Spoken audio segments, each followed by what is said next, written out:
installing a light bulb in a trim tower. Trim towers without a light bulb mount should be turned over. The light bulb mount has two snaps that will snap in place into the tile like this. Snap these in place. Okay, now the ceramic socket is where the bulb mounts. You're going to screw the ceramic socket in.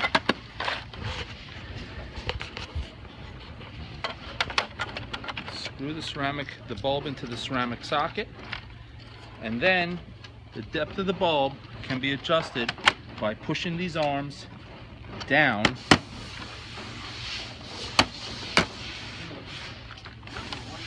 to the position that is desired.